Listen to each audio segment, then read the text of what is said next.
Josué capítulo 24, do verso 14 ao 16.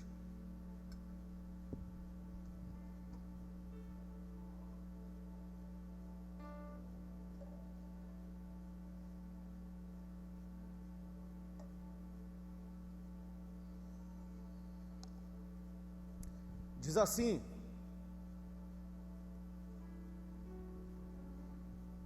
agora, pois, temei ao Senhor e servi-o com integridade e com fidelidade. Deitai fora os deuses aos quais serviram vossos pais da além do Eufrates e no Egito, e servi ao Senhor. Porém, se vos parece mal servir ao Senhor, escolhei hoje a quem sirvais: se aos deuses a quem serviram vossos pais, que estavam da além do Eufrates, ou aos deuses dos amorreus, em cuja terra habitais. Eu e a minha casa serviremos ao Senhor. Então respondeu o povo e disse: longe de nós abandonarmos o Senhor para servirmos a outros deuses. Digam todos amém.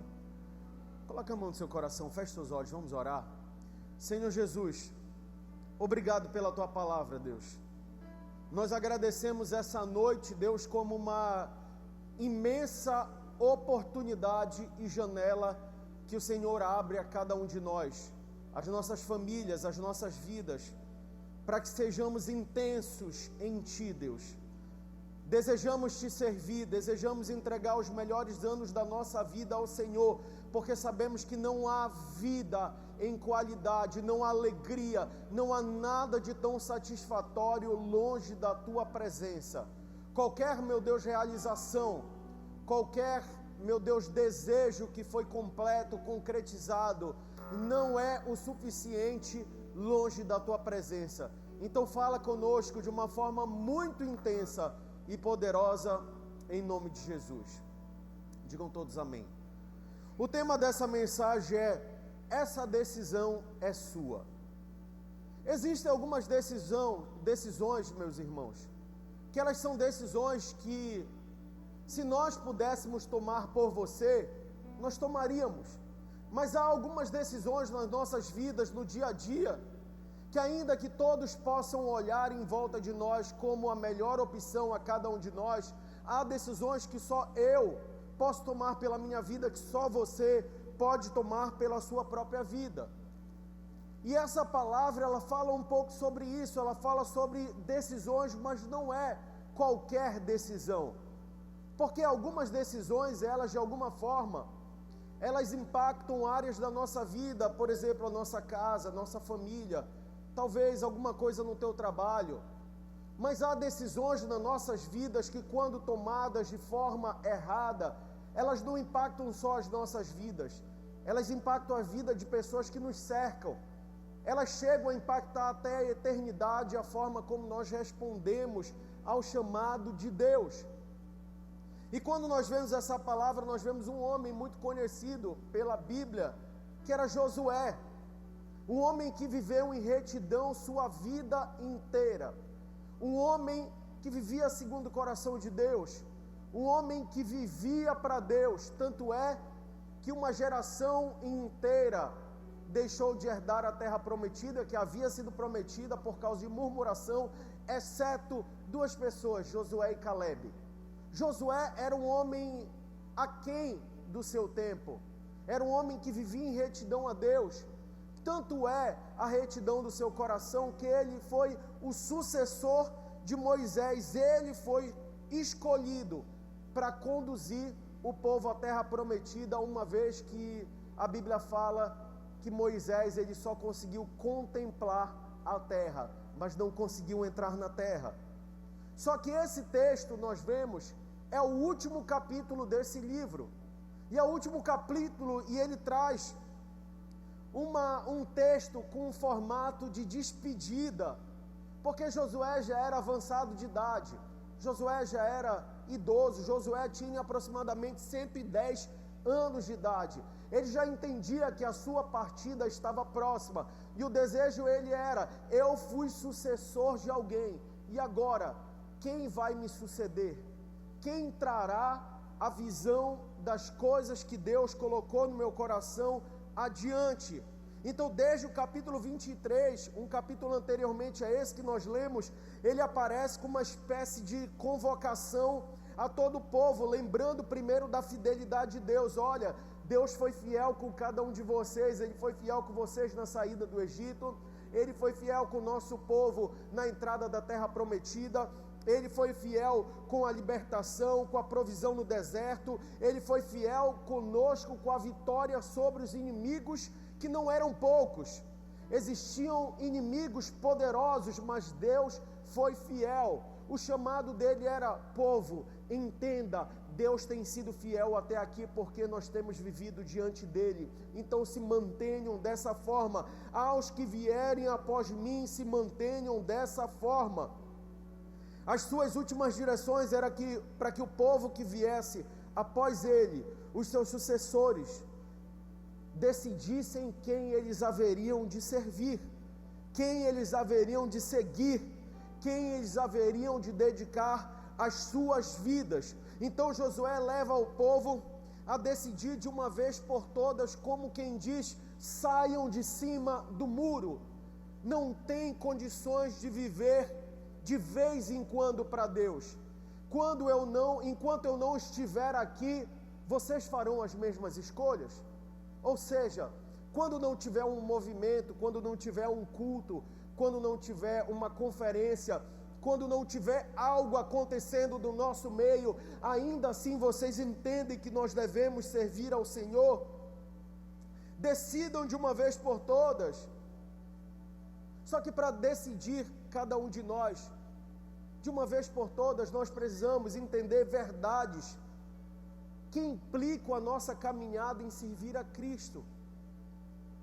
Eu tenho aprendido nesses mais de 16 anos, 17 anos de caminhada com Cristo, uma das coisas que eu mais aprendi é persistência, permanência, perseverança, porque haverão dias que serão fáceis, haverão dias que teremos respostas, que teremos provisão, haverão dias que serão maravilhosos, mas haverão dias que não serão tão fáceis.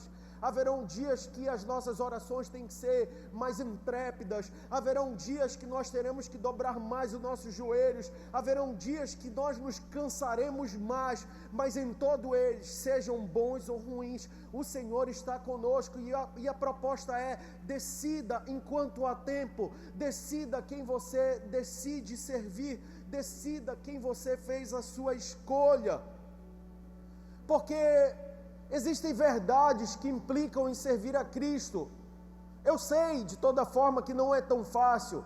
É muito fácil tomar uma decisão: eu decido servir a Cristo, mas servir a Cristo no dia a dia, ano após ano, guerra após guerra, situação após situação, nós precisamos conhecer o caráter dele.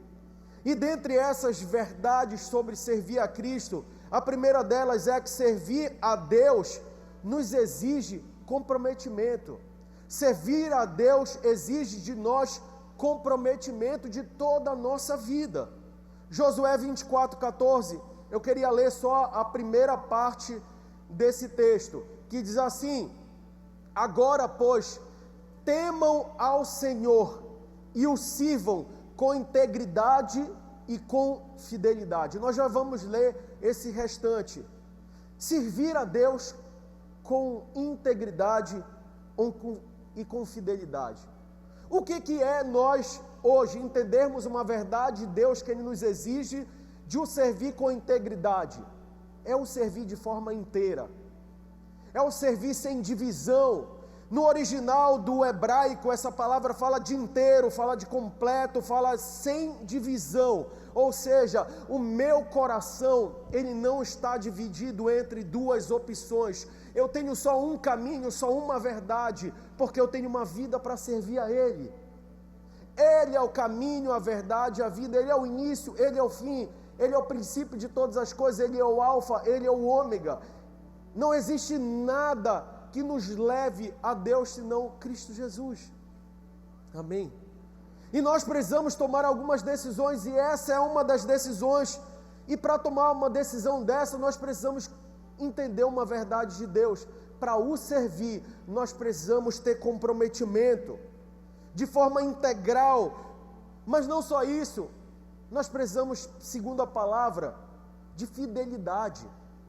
Fidelidade fala de permanência, fidelidade fala de consistência, fidelidade no original dessa palavra também no hebraico fala de verdade, fala de firmeza, fala de alguém que não titubeia, fala de alguém que não tem uma palavra hoje e amanhã tem outra palavra, fala de alguém que decide hoje, eu decido servir a Cristo e eu vou o servir para o resto da minha vida. Por isso que eu falei para vocês, o que eu mais aprendi com Deus foi permanência, porque isso é uma decisão. Servir a Deus não vem fruto de consequências boas ou ruins.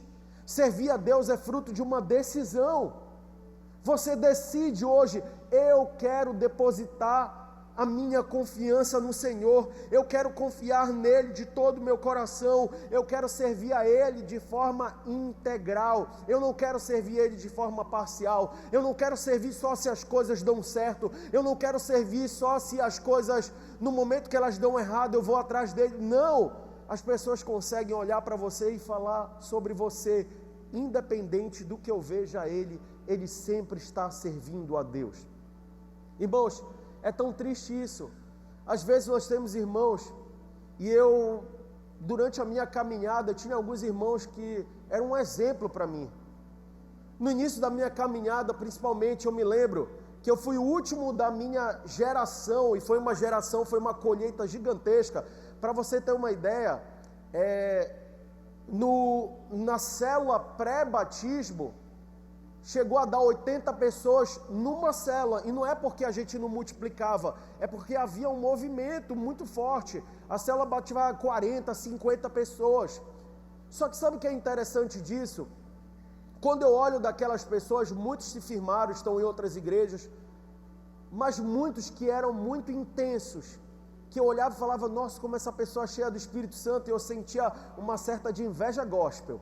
Eu falava, caramba, olha aí, usado por Deus, isso e aquilo. Mas Deus, Ele quer que a gente viva numa espécie de maratona. Hoje teve até uma maratona, né, de 42 quilômetros, acho que foi no Rio. Deus quer que a gente viva essa maratona. Eu não sei se você já correu longas maratonas, ou de repente um longo trajeto. Para um longo trajeto não dá para a gente fazer uma explosão igual uma de 100 metros de corrida, um tiro livre de 100 metros. A gente precisa dar um trote, daqui a pouco a gente desacelera, daqui a pouco a gente acelera, mas uma coisa é certa, a gente nunca para.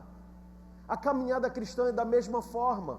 A caminhada cristã, ela não foi feita para você ser o Billy Graham da Catedral da Família do dia para a noite. Ela foi feita para você desfrutar da presença do Senhor e da intimidade com o Senhor e servir a Ele, desde as coisas pequenininhas, mas nunca parando, sempre servindo, sempre avançando, às vezes rápido, às vezes devagar, mas você sempre avançando. Que isso? Permanência em Deus, comprometimento em Deus. Isso fala sobre integridade, isso fala sobre fidelidade. Seja íntegro ao entregar tudo para Deus. Amém? Qual é a outra verdade sobre servir a Cristo? Sobre servir a Deus? Servir a Deus exige de nós renúncia. Irmãos, quem é casado sabe, ser casado, eu creio que é uma das formas mais poderosas de nós aprendermos a servir também a Deus. Sabe por quê? Se tem algo que nós aprendemos no casamento é renunciar. Por quê? Você junta duas pessoas totalmente diferentes. Junta às vezes uma mulher estressada com um homem engraçadinho, é o que acontece lá em casa. Minha esposa é mais estressada, eu sou aquele que faz graça onde eu não deveria fazer. Faço graça toda hora, até quando eu sei que ela já falou para parar. Deus junta pessoas de culturas diferentes, às vezes pessoas com pensamentos diferentes. Ele bagunça tudo aquilo, joga dentro da mesma casa e fala, agora vivam, aprendam a viver. E às vezes não é nem só Deus, é a gente mesmo. Te mistura tudo. Só que com o passar do tempo a gente vai aprendendo. O casamento que dá certo é um casamento de renúncia, não é verdade? Quem é casado sabe disso. A gente renuncia às nossas próprias vontades. Não existe mais, eu gosto assim, eu gosto desse jeito, ninguém vai me mudar, então tu vai viver a tua vida inteira sozinha, não incomode ninguém. Porque a vida é feita de mudanças, irmãos. Você muda para ver o outro feliz e, consequentemente, você se sente feliz. Você sabia que o casamento não é nem para isso, para ser feliz? O casamento é para santificação, diz a palavra. Mas para santificação tem que ter renúncia. E aí eu falei que isso tem muito a ver com a vida em servidão. Tem, sabe por quê? Não tem como dizer que quer servir a Cristo se não renunciar a algo na nossa vida. Há quem queira viver com a mesma vida de outrora que conheceu antes de conhecer a Cristo, agora conhecendo a Cristo. Como se conseguisse ter uma vida domingo aqui na igreja, quarta-feira na igreja, quinta-feira ou sei lá o dia da sua célula, mas nos outros dias eu tenho a minha vida da outra forma, do mesmo jeito, agindo da mesma forma. Irmãos, a pior coisa que pode existir para alguém, eu louvo a Deus por isso, porque eu me preocupo muito com essa posição que eu tenho perante meus amigos de fora da igreja. Eu quero que um dia eles me enxerguem quando eles precisarem, que eu sou a pessoa que falou de Deus para eles. E não como eu já ouvi muitas vezes de alguém falando, o fulano de tal, ele é crente. Eu não sabia que ele é crente. É crente, já tem 20 anos. Eu não sabia, olha, ele sempre estava lá enchendo a cara com a gente no bar. Brincadeiras à parte, a verdade é, o que você tem renunciado por amor a Cristo? Porque não tem evangelho sem renúncia, não tem serviço a Cristo sem renúncia. Josué 24, a segunda parte do verso 14, diz assim: joguem fora os deuses que os seus antepassados adoraram além do Eufrates e no Egito e sirvam ao Senhor. Deus não aceita segundas opções, mesmo quando Ele é a primeira opção. Eu vou repetir para você, Deus não aceita existir, não é Deus ser segunda opção. Isso Ele não aceita de jeito nenhum, porque Deus quer a primazia, mas Deus não aceita nem segundas opções quando Ele já é a primeira opção da tua vida. O chamado dele é: joguem fora aquilo que não é servidão a Deus. Você está conseguindo entender? O que Ele está dizendo para cada um de nós é que, para servir a Ele, haverá que existir uma renúncia sobre as nossas vidas. Eu não preciso te dizer o que você deve renunciar. A verdade é que você sabe o que você deve renunciar. A verdade é que eu, Diego, também sei o que eu devo renunciar. A verdade é que tem áreas da nossa vida que nós já sabemos que Deus nos chamou para fazer uma mudança. A dependência de Deus, quando existe um step, ela não é dependência de Deus. O que é um step? Irmãos, o step que nós temos, por exemplo, num carro, eu semana passada fiz uma viagem, fui em Salinas. Por exemplo, tem um step no meu carro. Se esse step tiver com o pneu furado, eu vou ajeitar antes de viajar. Por quê? Caso aconteça algum problema, esse step ali está guardado para uma ocasião futura de um problema. Deu para entender? E o que é o step? O step é uma segunda opção. Uma segunda opção caso a sua primeira der errado, mas Deus não aceita existir step, porque existir step significa nós colocarmos sobre algo natural, ou sobre outra pessoa, ou sobre outra situação, ou sobre o bem, ou sobre algo que nos traz idolatria, colocar a confiança que era para ser colocada somente em Deus. E entendo o que eu vou te falar aqui. Eu sei que muito já se ouviu sobre idolatria, mas idolatria não se trata só sobre outros deuses. A questão é o que são outros deuses para cada um de nós. Porque idolatria é tudo aquilo que tira o espaço de Deus, aquilo que foi destinado somente a Deus no nosso coração. É idolatria. O que pode ser uma idolatria? Idolatria pode ser um namoro que você não consegue controlar. Um namoro que em muitos momentos talvez te afaste de Deus. Um namoro talvez que ao invés de aproximar, você quer saber se o namoro é de Deus? Ele te aproxima de Deus. Você quer saber se qualquer coisa é de Deus? Aquela coisa te aproxima de Deus. O que é de Deus foi feito, inclusive para compartilhar, quando nós damos um exemplo de um bem, por exemplo. É de Deus eu comprar tal coisa, tem benefício para a comunidade, Deus é glorificado. Te dar um outro exemplo. Eu sei que meu casamento foi de Deus, por quê? Porque ele glorifica a Deus. Agora, antes de eu sair, vindo para cá, a gente veio de manhã, em família, e agora estou bebê pequenos, ficaram em casa, minha família, mas eu tive um momento, a gente tomou um café, ficou à mesa, oramos, conversamos, brincamos, tirando muita graça. Por quê? Porque esse é um ambiente que eu declaro que Deus é glorificado, porque o meu casamento, a minha família e tudo que há em mim foi feito para glorificar a Deus. Glória a Deus, pode aplaudir o Senhor. A Bíblia diz, quer comais, quer bebais, faça tudo para a honra e glória do Senhor. Que isso? O que quer que eu faça na minha vida, seja para glorificar o nome dEle, mas isso exige de nós renúncia. Servir a Deus exige de nós jogar fora e renunciar àquilo que nos afasta dEle. Servir a Deus nos exige tirar o que concorre com Ele dentro do nosso coração. Porque idolatria é isso, é tudo aquilo que rouba o que é espaço de Deus. Hoje, quando você olha talvez para a sua vida, o que você enxerga talvez que rouba o lugar de Deus, a gente precisa se fazer essa pergunta todos os dias. Você precisa acordar amanhã e falar, Deus, o que tem roubado? É o meu trabalho? É o meu relacionamento? E eu não estou dizendo aqui para acabar, para mudar, para fazer algo. Eu estou dizendo que você precisa entender o que Deus quer. E o que você tem feito com a sua própria vida. Quais as renúncias você tem feito. Irmãos, eu renunciei muito para subir aqui.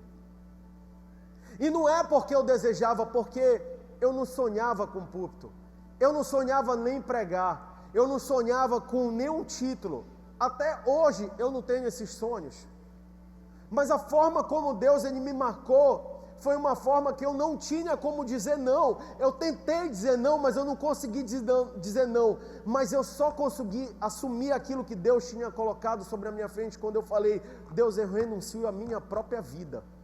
Porque a minha vida já não é mais minha, ela é de Cristo, eu entreguei para Ele há muito tempo. Porque viver para mim é Cristo, morrer para mim já foi lucro. A Bíblia fala isso. É a apresentação do apóstolo Paulo. E eu não estou exigindo, nem estou colocando como um padrão que eu faço da melhor forma, não. Sou comedor de farinha de açaí que nem você. Mesmas guerras, mesmas lutas. Mas uma coisa eu decidi na minha vida, renunciar àquilo que me afasta do Senhor. Tome essa decisão hoje. Coloque Deus no seu devido lugar e você vai ver como as coisas vão começar a andar. Às vezes é uma bênção que afasta a gente de Deus. É algo de Deus, mas a gente usa para afastar dele mesmo, do seu serviço, da vida com ele. Não decidir também é uma decisão, porque há quem diga, eu não mexo com o diabo, ele não mexe comigo. Tem gente que parece que tem uma negociação com Satanás. A negociação é, enquanto eu não toco nas coisas dele, ele não toca nas minhas coisas. O problema que não decidir algo já é ter tomado uma decisão, porque estar em cima do muro é uma decisão. Porque Jesus ele não aceita uma segunda opção. Quando eu falo sobre dependência, não existir step, é porque a nossa dependência está em Deus, e a fé é a certeza das coisas que se esperam e a convicção de fatos que não se vê. Eu não sei como vai ser o futuro, eu planejo, eu trabalho, eu tenho feito as coisas acontecerem, mas eu não sei o que Deus tem preparado para mim no futuro, mas uma coisa eu sei, que eu confio nele. Eu não tenho um plano B, o meu plano é Jesus Cristo, eu não tenho plano B, eu já renunciei à minha vida, eu não faço as minhas escolhas. Você conseguiu entender? Quando a gente renuncia à nossa própria vida, é mais fácil, porque a vida não é sua, você não tem que cuidar do que não é seu. Quem cuida de você é Deus, porque a vida é dele. É por isso que é mais fácil. Mas para servir a Jesus, tem que ter renúncia. A Bíblia diz, quem quiser vir após mim, negue-se a si mesmo, tome a sua cruz, então me siga. Negue as suas vontades, negue os seus desejos, negue aquilo que você tanto quer, mas que está longe de Deus. Assuma, quando fala tome a sua cruz, assuma a responsabilidade daquilo que cabe a você, assuma a responsabilidade pela sua vida. E agora sim, você renunciou, me siga, seja meu discípulo, ande comigo, tenha meu caráter. Número 3, terceira verdade sobre servir a Deus. Servir a Deus exige de nós firmeza e consistência. Em Josué 24:15 diz assim, eu vou ler também a primeira parte, diz assim: se porém não agrada a vocês servir ao Senhor, escolham hoje a quem irão servir, se aos deuses que os seus antepassados serviram, além do Eufrates, ou aos deuses dos amorreus, cuja terra vocês estão vivendo. A preocupação aqui de Josué era a seguinte: Josué, ele sabia que a sua partida estava próxima, e ele sabia que havia algumas influências sobre o povo, porque ainda que ele tivesse uma influência muito grande, como um grande líder sobre aquele povo, direcionando o Deus que eles haveriam servir, haviam várias influências, e a palavra ela fala sobre essas influências, porque fala sobre os deuses do passado deles. Quais eram os deuses? Eram os deuses do Egito. A vida que eles levavam antes do deserto, antes da terra prometida, a vida que eles trouxeram, inclusive até mesmo ao deserto, porque haviam deuses que eles traziam de estimação sobre as suas próprias vidas. Como é que isso acontecia? Por exemplo, ainda que eles confiassem em Deus, na hora de um plantio, eles queriam saber quais eram os deuses que tinham da plantação, da fertilidade. Eles queriam saber quais eram os deuses da chuva. O povo, com um piscar de olhos, eles mudavam tudo, e Josué sabia disso, e ele entendia: a minha liderança precisa deixar um legado, eu preciso deixar uma herança sobre esse local da presença de Deus. O legado que eu deixo aqui nesse local, eles precisam entender que eles não podem adorar todos os deuses, eles precisam adorar aquele Deus que mudou a vida deles, que trouxe eles até aqui. Então tinham esses deuses do Egito, que eram os deuses lá da escravidão deles no Egito, mas também tinham os deuses da Mesopotâmia, que eram os deuses que vinham da tradição que eles herdavam dos seus pais. E assim somos nós, irmãos. Irmãos, nós nascemos numa família, às vezes a gente não entende nada de Deus. Eu me lembro que eu tinha uma escolha de uma religião no meu coração. Só que essa religião, eu não conhecia nada dessa religião. Na verdade, era a religião dos meus pais, era a religião dos meus avós, era a religião que foi ensinada a mim, mas que eu nunca sequer abri a palavra de Deus para saber o que Deus tinha preparado para mim. Eu ouvia aquele que tinha ouvido alguém que, por consequência, veio falando sobre algo que também não entendia. Você está entendendo o que eu estou dizendo? O convite de Josué era: sirvam ao Deus verdadeiro, renunciem, tome decisões, mas vocês precisam ter firmeza, vocês precisam ter clareza, vocês precisam ter consistência. E aí ele fala também dos deuses dos amorreus. Quem eram os deuses dos amorreus? Era a cultura local. E eu trago isso à tona para cada um de nós. Às vezes a gente está saindo firme da igreja. Você recebeu essa palavra, você talvez esteja dizendo até no seu coração aí: eu vou sair aqui numa tocha, vou ouvindo louvor no carro, cheio do Espírito Santo, glória a Deus. Aí daqui a pouco você recebe um convite: ei, irmão, bora para ir para tal lugar. Fala: eu acho que não tem problema, eu vou para lá para evangelizar. E eu vou ganhar meus amigos. Quando vê, chegou às 5 horas da manhã em casa. Você está entendendo o que eu estou dizendo aqui? Eu estou falando sobre consistência.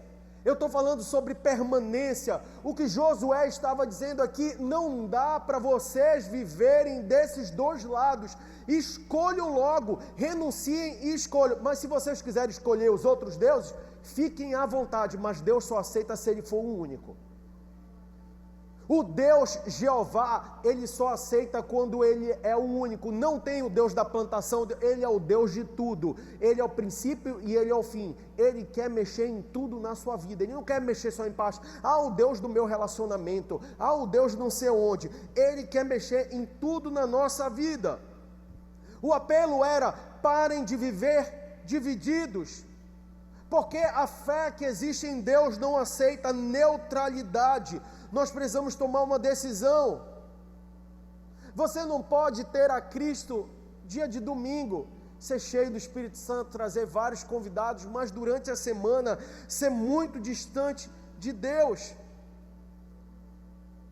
Confia hoje muito forte em Deus, mas confia também no horóscopo semanal. Eu vou pegar com algumas pessoas pesado nisso. Sabe por quê, irmãos? Você não entendeu que quando nós confiamos em Deus, não tem step, não tem segunda opção? Você não precisa de horóscopo, você não precisa de vidente, você não precisa nem sequer, porque Deus pode revelar direto para você. O que você precisa sair daqui e dizer: Deus, Tu és o único, exclusivo da minha vida e da minha alma. Tudo que eu tenho é Teu, tudo que eu sou é para Ti. É quando nós fazemos uma escolha, não tem, eu quero ver o que meu horóscopo fala aqui. Aí quando não não, eu vou me relacionar, mas antes de eu me relacionar, eu preciso saber qual é o signo dele. É signo e ascendente. Qual é o teu signo? Dinossauro, ascendente em, sei lá, Pokémon. Você nunca ouviu falar que cristão não tem signo, irmãos? Sabe por que não tem signo? Porque a gente confia em Deus. A Ele cabe o nosso futuro. A Bíblia diz: deixe cada dia o seu mal. O que é isso? Porque o futuro é dele. Você tem um dia de hoje para cuidar, meu irmão, e a gente tem tanto problema para cuidar hoje. Tu está preocupado com o problema de amanhã? Se tu não tem tanto problema, eu vou te dar uns 10 mil para te resolver. Amém, irmãos? Para com esse negócio. Simpatia. Vou botar o cabelo no mel. Vou não sei o que do sapo. Eu não passo embaixo eu quando vejo uma escada, eu passo por baixo. Sabe por quê? Eu não estou brincando quanto a isso, eu sempre faço isso. Sabe por quê? Eu confronto aquilo que há em mim, como quem diz: eu confio em Deus. Eu não confio em pé de coelho, eu não confio em horóscopo, eu confio num Deus que cuida da minha vida. Irmãos, que mudança é essa que Deus é soberano e Ele é sujeito ao editor lá do jornal que botou teu horóscopo? Olha, hoje eu vejo a sua ascendência e hoje vem um brilho no céu sobre... É um negócio tão vago. Hoje eu vejo que a sua vida vai dar certo, mas hoje você acordou um pouco estressado, com dor, sei lá, no sovaco, sei lá o que. Mas é umas visões tão toscas. Quem está entendendo o que eu estou te falando? Então cutuca quem está do teu lado e fala: irmã, para de simpatia. Fala assim: você já é simpático o suficiente. Aí dá um sorriso para essa pessoa que está do lado: olha como eu sou só simpatia. Confie em Deus. Confie em Deus. Deposita a tua confiança nele. Dependa somente dele. Essa é a decisão que você precisa ter. Escolha hoje quem de fato você quer servir. Mas isso fala sobre permanência, isso fala sobre firmeza, consistência. Irmãos, teve um batismo, eu já falei isso aqui, teve um batismo, eu sempre lembro isso em dia de batismo, que isso marcou a minha vida. Teve algumas situações, mas essa marcou. Foi na época que eu era pastor de jovens. Eu não sei se eu ainda já era pastor, ou se era um supervisor. E eu me lembro que eu entrei no tanque batismal, fui batizar, os supervisores eram pastores de treinamento, eles batizavam ali no tanque, e eu me lembro que uma moça, ela veio conversar comigo, e ela falou: pastor, tem opção, olhido, sei lá, tem uma opção de eu me batizar sem molhar meu cabelo? E aí eu falei para ela: irmão, mas o que aconteceu? Porque assim, quando chega um enfermo, tem alguma situação, nós não batizamos por imersão, que é o padrão de morte para o velho homem e nascida de um novo homem. A gente batiza por aspersão. Te joga um caldinho na cabeça a pessoa para evitar, e se tiver alguma situação na cabeça, a gente faz pelo corpo, enfim. E essa moça, ela falou isso para mim, era uma moça jovem. Aí eu falei: mas o que aconteceu? Você está com algum problema? Ela: não, é porque eu fiz meu cabelo hoje. Irmãos, foi um misto de raiva, meu Deus, eu não vou batizar ninguém hoje.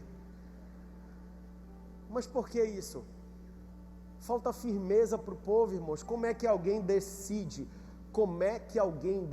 se batizar que fala sobre eternidade, fala sobre conhecer uma visão de um velho homem que estava destruindo a sua própria vida, que agora nasceu de novo e quer se arrepender da velha prática. O homem que andava para lá, ele quer andar para cá. Transformai-vos pela renovação do vosso entendimento. Agora você vai viver a melhor parte da vida conhecendo ao Senhor. E a pessoa vem falar: eu não quero molhar meu cabelo.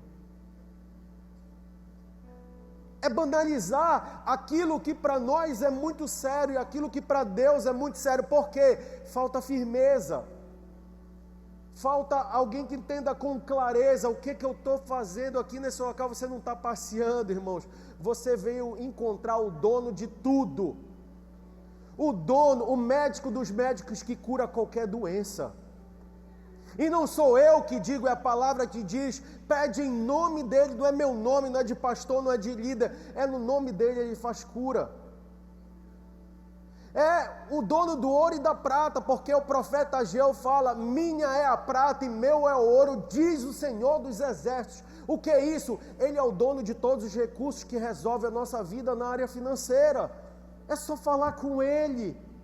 Ah, Deus vai te dar dinheiro? Não sei, talvez sim, talvez não, mas a questão é, Deus sabe do que você precisa, mas Ele é o dono de tudo. O que eu quero te dizer, Ele que é o dono de tudo que a gente precisa. Como é que eu trato de forma banal e sem ser permanente nele? Irmãos, eu gosto de pensar que todas as vezes que eu falho, talvez os irmãos não estejam olhando, mas Deus está vendo, Ele está do meu lado, Ele está me acompanhando em cada guerra, em cada luta. É bom pensar que Deus cuida de nós. Deus cuida de você, você sabia disso? Ebenezer, até aqui o Senhor nos ajudou. Deus está cuidando de você. Deus está cuidando da sua vida. Você nem percebeu. Eu testemunhei quarta-feira disso. Fui batido. E eu não me preocupei. Sabe por que eu não me preocupei? Porque Deus cuidou de mim. Estou aqui, irmãos. Poderia ter sido diferente. Mas Deus cuidou de mim, cuidou de você. Você está aqui, você está vivo. Você tem uma história para ser construída pelas mãos dEle. Decisão precisa ser com firmeza e consistência. E 4, e último, servir a Deus requer de nós responsabilidade. Repita comigo: responsabilidade. Josué 24:15, já a segunda parte, é a parte mais conhecida, eu acredito, do livro de Josué, e talvez a mais conhecida, uma das mais conhecidas da Bíblia. E eu vou ler tudo para ler essa última parte. Se porém não agrada a vocês servir ao Senhor, escolham hoje a quem irão servir. Se aos deuses a que os seus antepassados serviram ao além do Eufrates, ou aos deuses dos amorreus, em cuja terra vocês estão vivendo. Eu, porém, e a minha família, ou a minha casa, em outras versões, serviremos ao Senhor. Eu não sei qual é a escolha de vocês.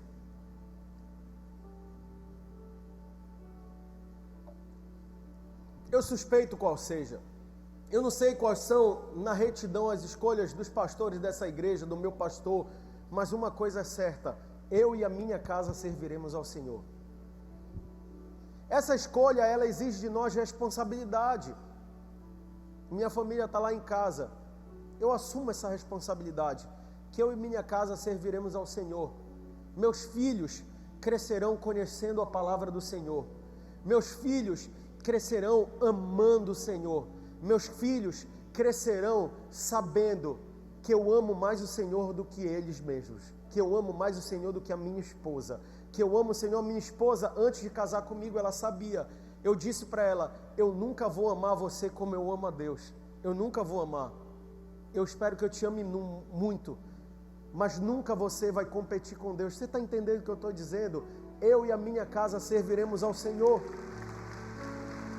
Olha, hoje nós tivemos batismo. Ontem, quando nós estávamos, acho que foi ontem, nós estávamos voltando para casa, ou antes de ontem, um desses dias, a minha filha falou assim: papai, eu estou muito ansioso por 2026. Eu falei: 2026, filha?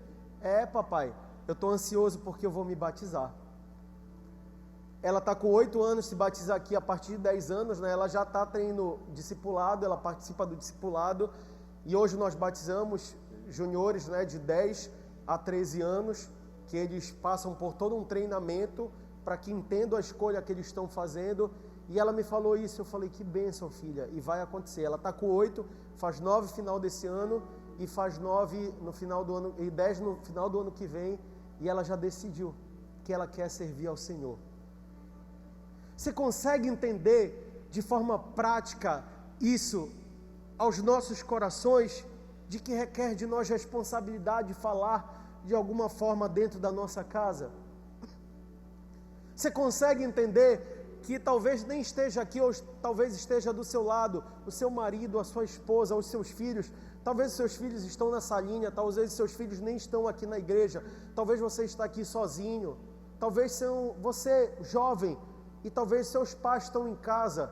Eu quero te dizer, nós precisamos entender essa primícia básica de Deus, de declarar, de profetizar, de lançar sobre as nossas vidas e as nossas famílias a salvação, a transformação. Amém? Eu e minha casa serviremos ao Senhor. Na cultura hebraica, o pai era responsável por ensinar a Torá aos filhos, está lá em Deuteronômio capítulo 6. E é por isso que aqui um homem dá essa decisão: olha, eu não sei quanto a vocês, mas eu tomei a decisão, eu e a minha casa serviremos ao Senhor. E sabe o que é engraçado? Josué, ele faz essa pergunta várias vezes: e aí, vocês vão tomar a decisão ou não vão? É como se ele falasse: José, a gente já decidiu, a gente vai andar com Deus, não existe outro Deus no nosso coração, porque Ele nos salvou, Ele nos libertou, Ele nos deu uma terra que mana leite e mel, Ele cuidou da gente quanto aos inimigos, Ele protegeu a gente, não tem o que fazer, já decidimos, nós vamos servir ao Senhor. E a Josué, ele pergunta mais de uma vez isso, porque ele entendeu: eu estou indo embora, eu preciso saber se o legado foi construído de forma correta. Irmãos, é isso que você precisa assumir a responsabilidade sobre a sua vida, sabe por quê? Uma escolha errada não muda só a sua vida, muda a vida de quem você ama, muda a vida de quem você ama.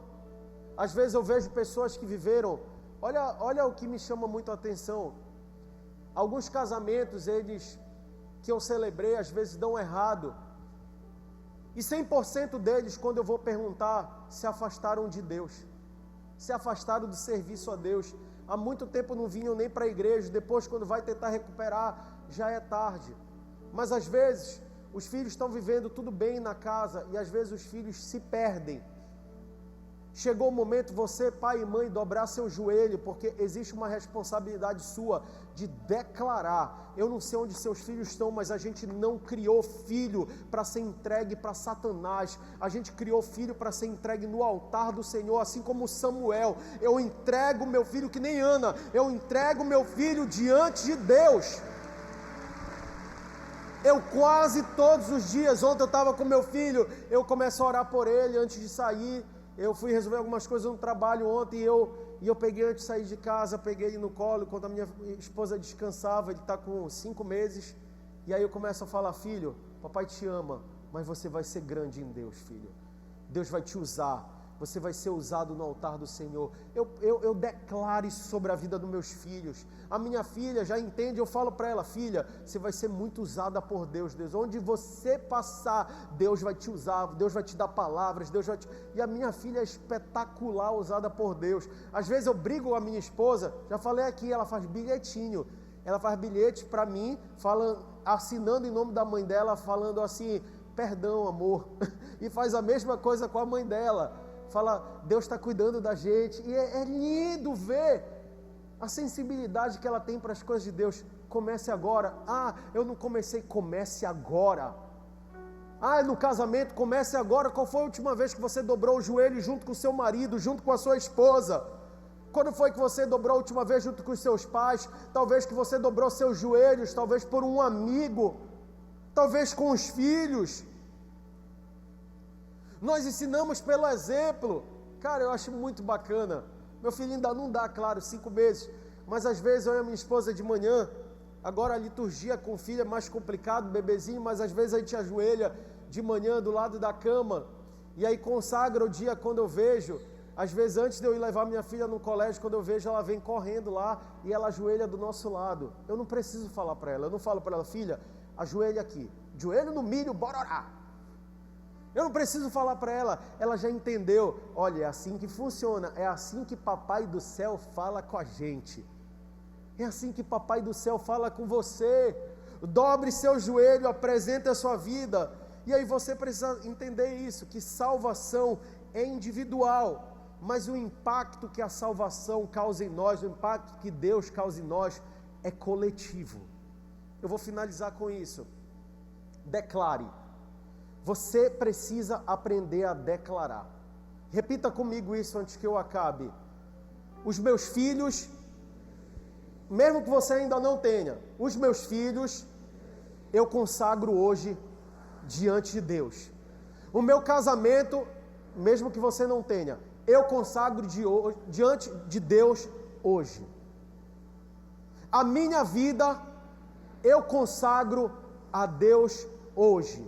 E diga assim: eu entrego tudo que eu tenho e tudo que eu sou hoje para Deus. Aplauda o Senhor e fique em pé no seu lugar.